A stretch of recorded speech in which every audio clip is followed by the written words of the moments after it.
one way to do it. And you figure out that one way to do them. And once you've done them, you've done them. So the rules are kind of like the shapes of pieces of a jigsaw puzzle. There is one way they will go together.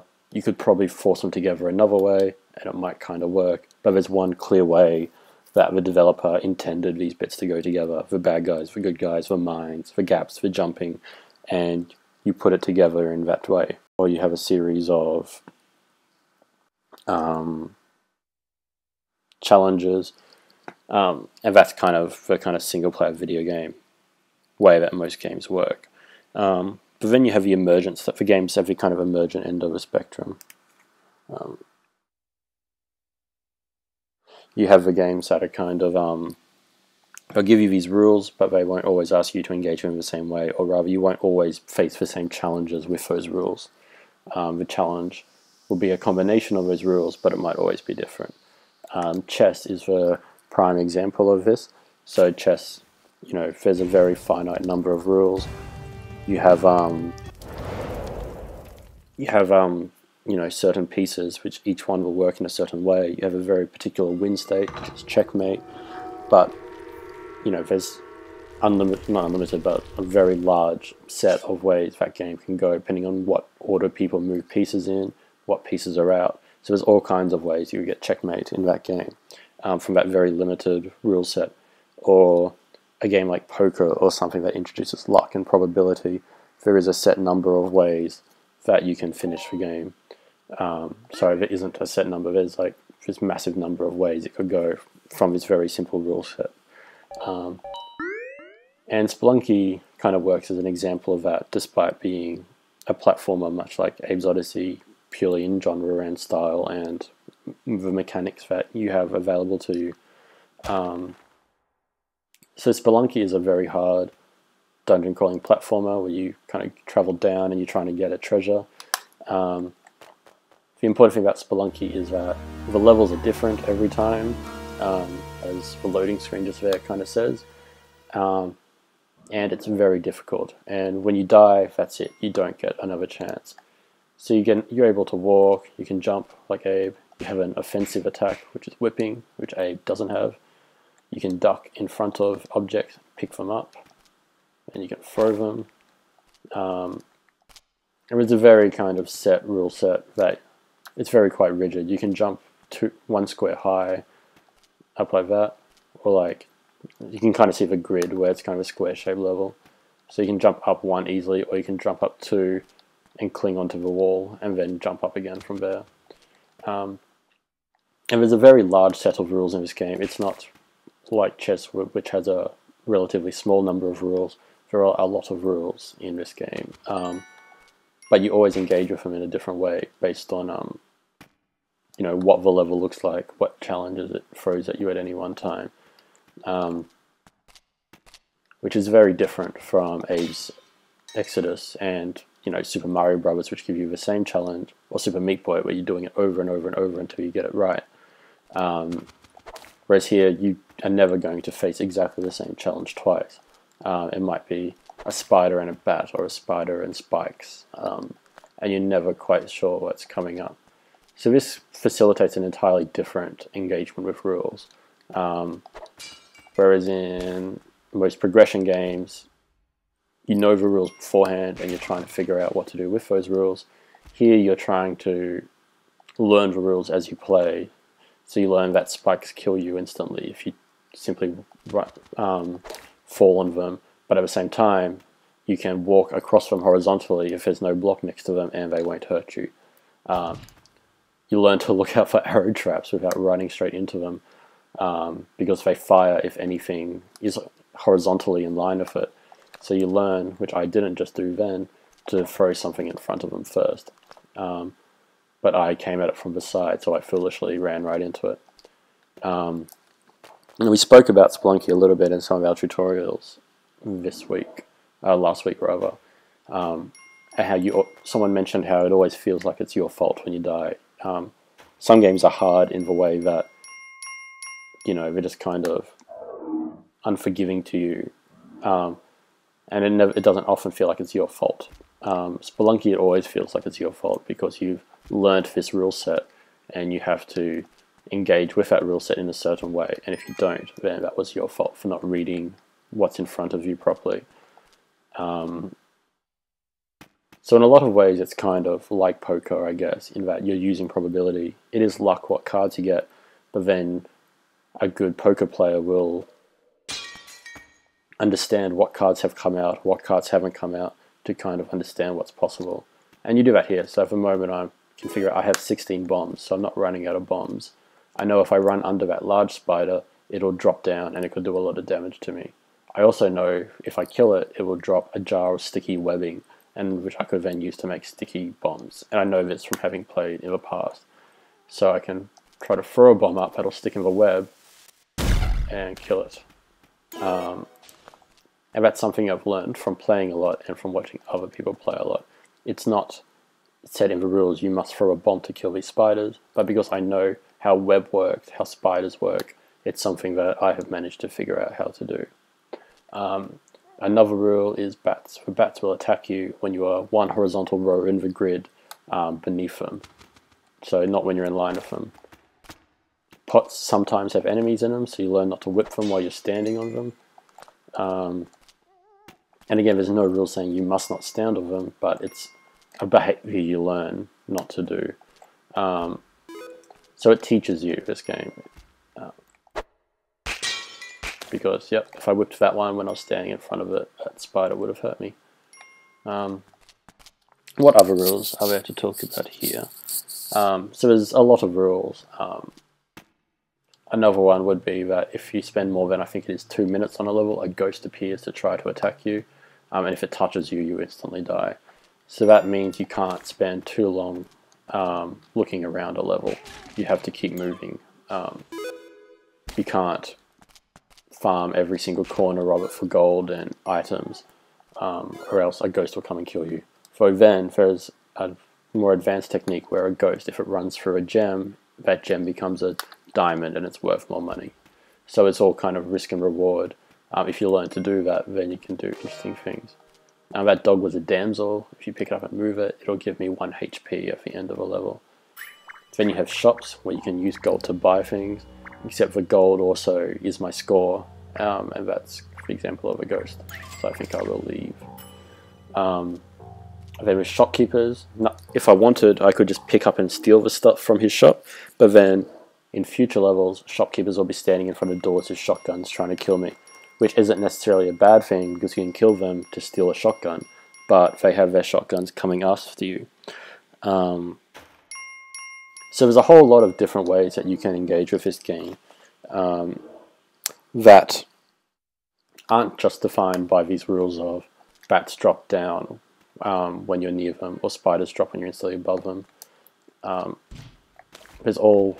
Those rules facilitate different ways of playing, but there's lots of different ways you can play. And the ingenious of this game is that although the developer can never figure out every way the player will, play their game, Derek Yu, the developer of this game, has clearly thought a lot about what the player might do, and that's a sign of a good designer is, being able to think about how the rules that you set might be engaged with by the player.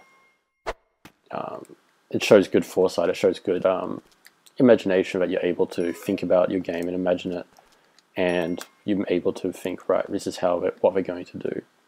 So everything Derek Yu added to this game, like ghosts going through gems to get rid of them, to make them worth more. A thing called the eggplant, which was added for co-op play, shows kind of this really interesting foresight. He's added hell, which is a bonus round that you need to be very good at to get to. I'm going to kill this scorpion. But it's very hard to get there. Like, the players need to figure it out themselves.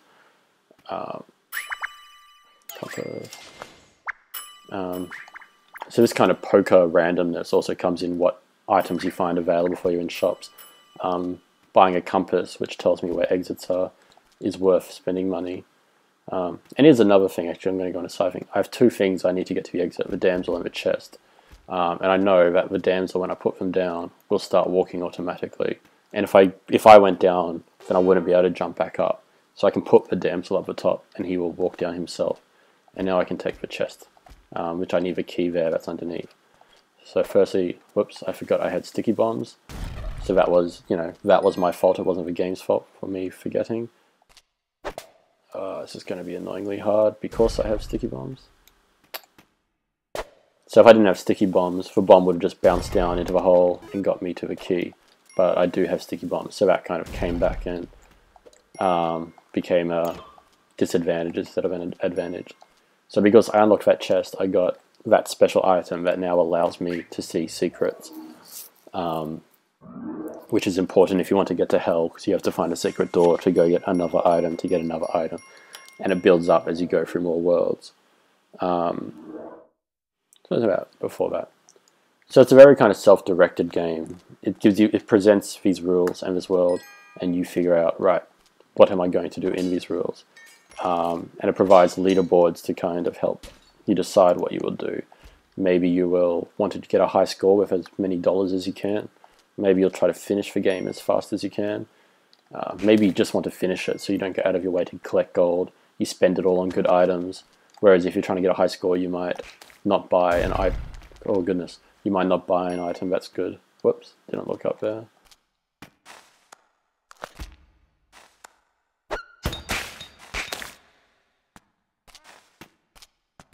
So let's keep going and see how well I do. And show you more rules to engage with. Then on top of these rules that you engage with directly, you have other rules such as, I'll go show you here. So there I can see an arrow trap over there blocking the exit. And I can see a pot here. Thank God. If that pot wasn't there, this would be terrible. So now I can drop this pot down, get the arrow out, and it's safe to move on. So no one created that little puzzle, but because of how the game's made, that puzzle was able to exist. What was I about to say? I can't remember. I'm going to listen back to this and then feel terrible.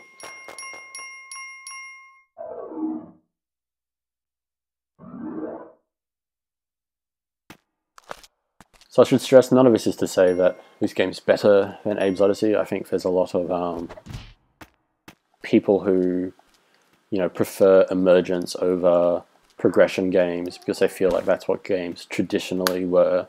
Jesper Juhl is one of those people who I quote in the lecture.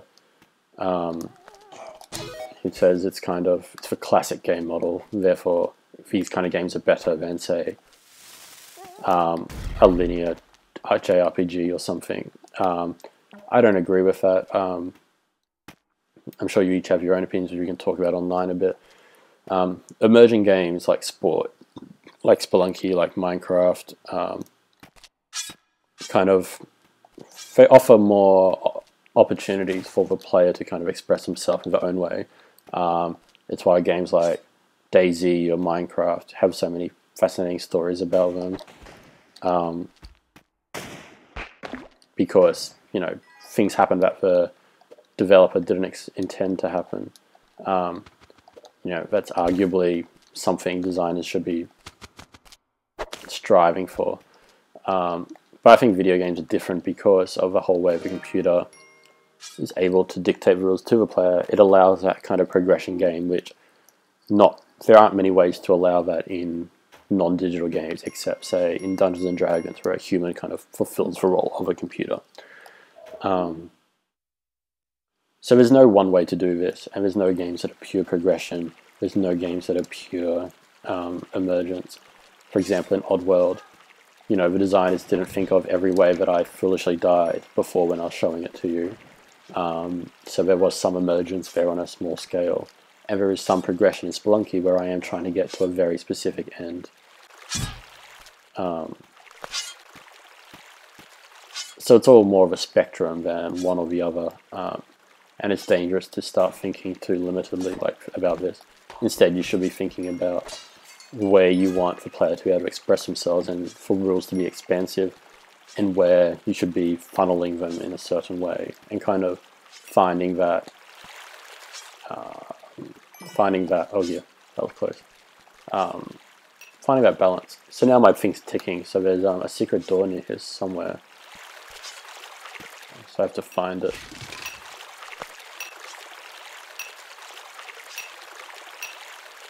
Under there somewhere. There it is. So that's something else you learn from playing, is finding this secret door. And also things like being able to climb trees, you may have noticed. Or if you bomb the bottom tile of a tree, all the tiles above it will disappear as well. So now this secret place you go to is called the Black Market, and you get an item here to take to the next world in order to get another item. I won't explain it all. You either know already because you play the game, or you don't need to know. So here I want lots of items, but I also don't have money for them all. So what I'm going to try to do is kill all the shopkeepers. This may be the end of this playthrough, we're about to find out. So first thing I do here, and you don't have to do this, but I want to, is piss them off by throwing a bomb there. He's gone. Whoop. So I know how shopkeepers act. Vaguely, they're kind of impossible to understand, but you also vaguely know they're going to run around a lot. So I knew he kind of ran down there. Now I have this cape, which is great. Oh shit. Oh, there's my first accidental swear in this lecture. Because again, the sticky bombs screwed me over. So the kind of 2-minute rule if a ghost arrives still matters here. So I somehow need to get past all these people. I really need that guy to kill himself.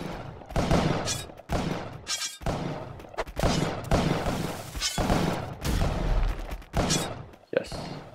Oh, why are you still alive? Shopkeepers also have lots of health.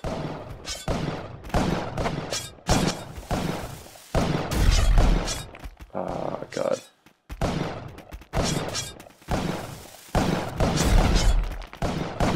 There we go. That's why you need sticky bombs. There's some climbing gloves. And now I have a shotgun. Oh no. So I was shooting straight ahead in the hope that if any shopkeepers were there, I would hit them before they hit me. But somewhat miraculously, he fell in the gap and shot straight away. That was incredibly unlucky. So that was one way to play the game. That's kind of a traditional try to finish the game, you know, get all the way to the end with a good score kind of way. I'm going to restart this because, you know, then the other way people play. So you have a leaderboard for high score, but you also have a leaderboard for finishing it as fast as possible. So this isn't going to work well.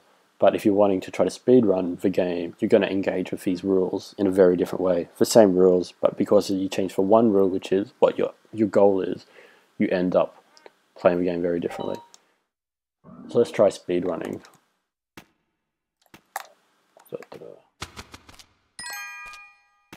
Oh no, already screwed over. So when you're speedrunning, you're going to be more careless, but you still need to be careful a bit. But your priorities have changed. You're kind of just hoping for a good spin of a wheel. I didn't even need that really, did I? That wasn't a good way to speedrun. I haven't speedrunned for a while. I haven't successfully finished a speedrun, but I've been trying for a while. I've gotten pretty far. That was stupid as well. Alright, let's try another speedrun because that was terrible. Falling in front of that arrow trap was bad. I should have picked up the rock right near the entrance.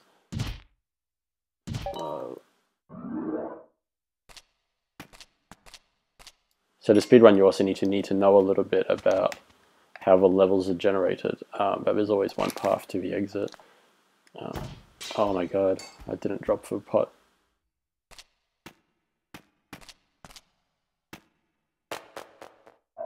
It's quite embarrassing. You guys can all laugh at me the following week.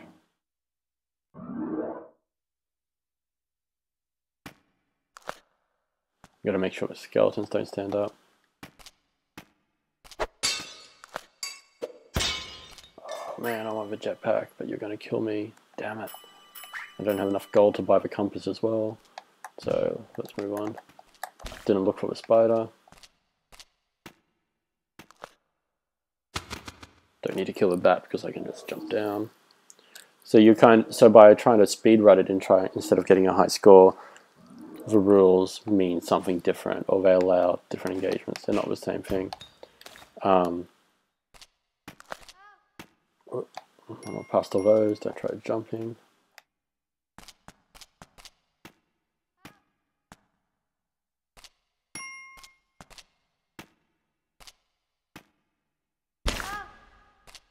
You're a damsel, which I should probably save.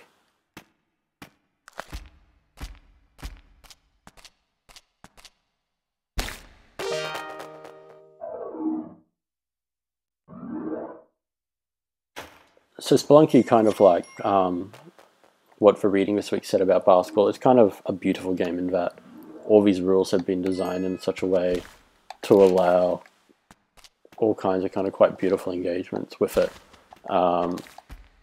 Especially since this HD version came to PC, which meant more people started streaming it. For about a year, it was only on Xbox.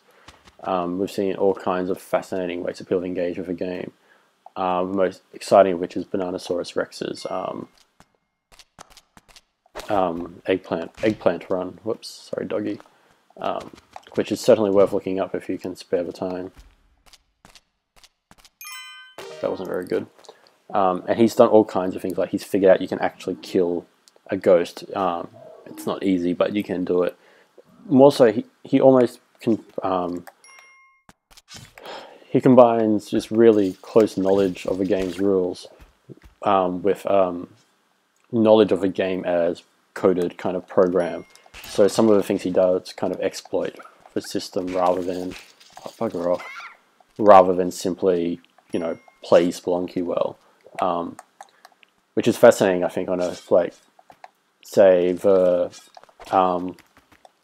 basketball example we read about, this isn't going to go well, was kind of like bending the rules in a certain way.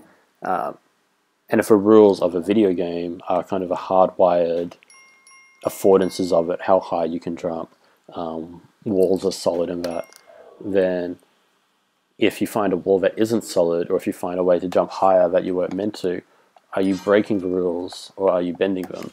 And a lot of what Bananasaurus Rex does is kind of in that kind of area, and it can be, you know, raises interesting questions about whether it's cheating to rely on a certain exploit or a certain hack, or is it, or are you just bending the rules the way...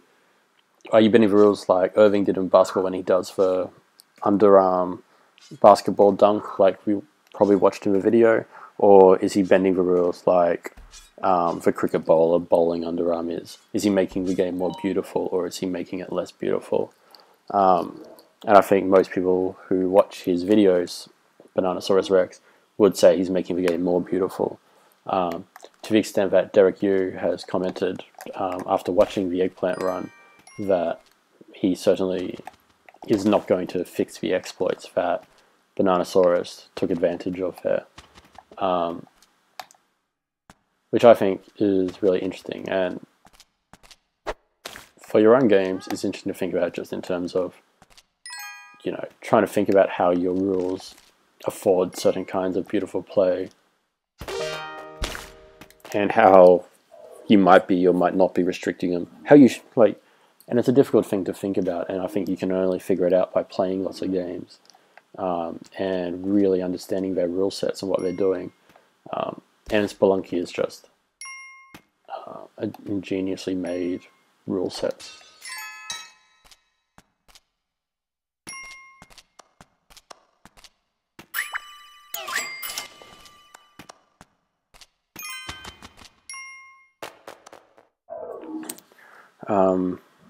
That's really all I have to say that isn't in the PowerPoint slides that you will have access to online.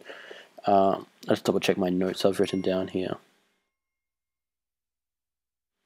Yeah, so kind of analogy for these two games I've shown is kind of like the progression kind of games, which are giving you one challenge after another, and you have to understand the rules beforehand to really know what you're doing, are kind of a bit more like jigsaw puzzles, perhaps, arguably. Whereas games like Spelunky or other roguelikes, like 868 Hack on iPad or iPhone, or the game Rogue, obviously, are kind of more like card games like poker, in that you're trying to play the probability in your favor. So yeah, so that's kind of what I think is worth thinking about in terms of rules. Oh, that was bad. So what I want you guys to do now is, you would have seen this in the slides that I uploaded. I want you to think of a game. It can be Spelunky, Abe's Odyssey, basketball, tag, hide and seek, Final Fantasy VII. Oh, Brendan, this is what happens when I try talking while playing Spelunky. Let's take that just for fun and probably die. Oh dear. Yep, kind of did that on purpose, mostly didn't. So yeah, so I want you to pick a game, think of its rules, and just make a list of as many of its rules as you can. They might be the hard-coded rules, if you're talking about a video game, like how high you can jump or walls are solid, or you might try to think of you know, maybe softer rules if it's a multiplayer game that people will often adhere to. So make a list of these rules, then make a list of the kind of types of engagement they afford, such as being able to jump further when you hold down running, you know, allowing the player to do kind of more acrobatics than they would normally do, or not being able to hold the ball in basketball means you have to dribble the ball. Not being able to touch the ball with your hands in soccer means you have to kick the ball, because then you can't dribble it. So I'll write down these instructions on a post online, but essentially that's what you have to do. Make a list of rules and just start thinking about how different games use rules in different ways. And that's it. Thanks for watching me fail at 2 different games. If you have any questions, you're more than welcome to email me. That's it. I'll talk to you guys online and then in person in the lecture in a couple of weeks.